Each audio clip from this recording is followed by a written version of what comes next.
Pozdravljeni. Tudi danes je sonce in zaradi tega smo se tudi danes kar preselili semle v naš krasni park. Samo upajmo, da ne bo preveč letal in helikopterjev in vlakov.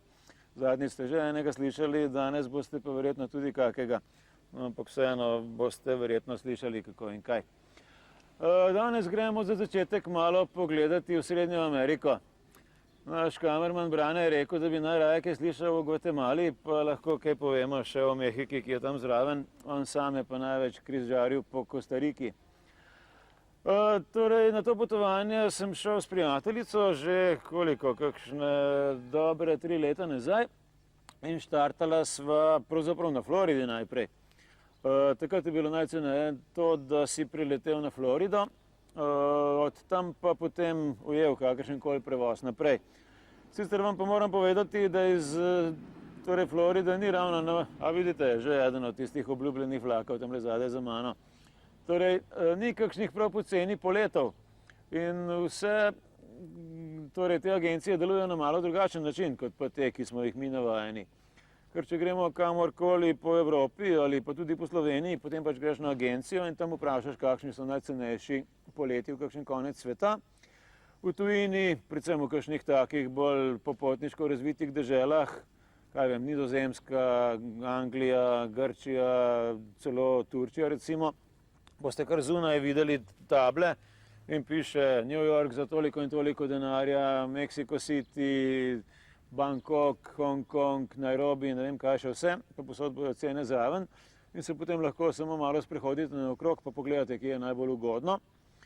Če imate kakšen pocen način, kako priti v Grčijo, naprimer greste kar skozi našo pokojno domovino, kar z vlakom, zdaj se to spet da, in potem hodite tam po Omoniji, to je v centru Aten, sem ter tja, tam je največ agencij, pa boste našli kaj najcenejšega. Če boste šli kam v Afriko, bo verjetno najceneje ravno v Grčiji. Če boste šli kam proti vzhodu, bo najboljši Istanbul, na zahod pa spet včasih Francija, včasih Nizozemska, včasih spet Anglija. Ampak tudi pri nas so zdaj že tako ugodne cene, da se včasih kar splača pri nas povprašati.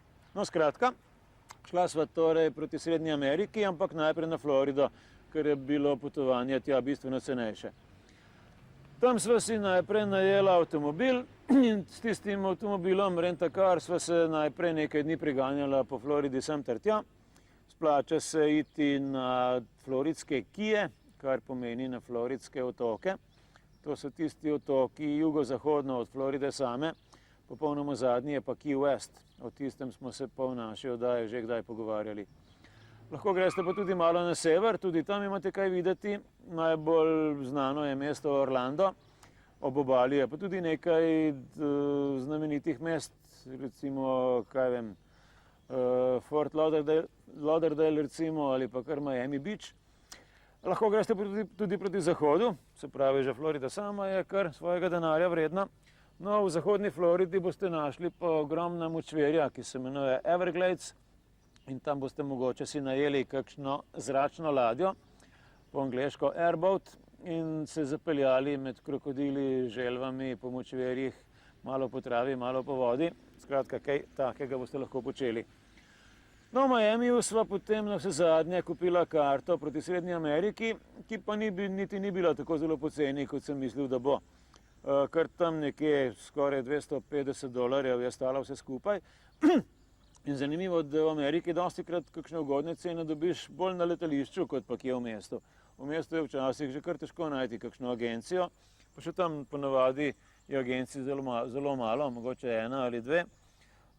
Tako da je kar malo težko za popotnika dobiti kakšno, ne vem kako zelo ugodno oziroma poceni karto.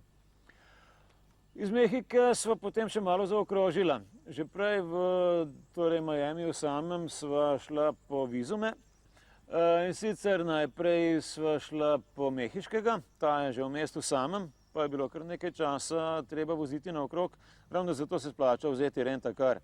In če imaš Rent-A-Car, potem stane cela ta zadeva tam kakšnih $25 do $30 na dan.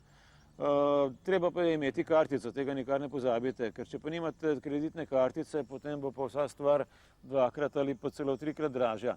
Zelo zanimivo, pri nas tega ni, ampak tam pa žal je. No, skratka, Mehiško vizo smo še nekako dobila, tisto belizovsko je bilo pa že kar malo težko, ker je bilo treba nekam daleč na sever Miamija in sva komaj našla tisto njihovo ambasado. In na vse zadnje, ko sva vse skupaj nabrala, sva se potem podala torej v Srednjo Ameriko. Najprej v Cancún, to je tisto veliko mesto na robu polotoka Yucatan. To mesto ni prav, vsaj meni ne, kaj posebej simpatično, čeprav nekateri ga hvalijo. Zelo je ameriško, zelo je drago, sami dragi hoteli, ki so precej razkošni. Skratka, meni ni bilo ne vem kako všeč, tudi poceni ni bilo skoraj nič, tako da sva kar hitro potem šla dol proti jugu. Playa del Carmen je bila naslednja postaja, tudi ta je bila precej draga, ker je pač predvsem mišljena za turiste. Se pa dobi tudi kakšno prenočišče, kjer se spi v hamakah oziroma hemokih po angleško. To so seveda viseče mreže. No in tisti so pa jasno potem cenejši.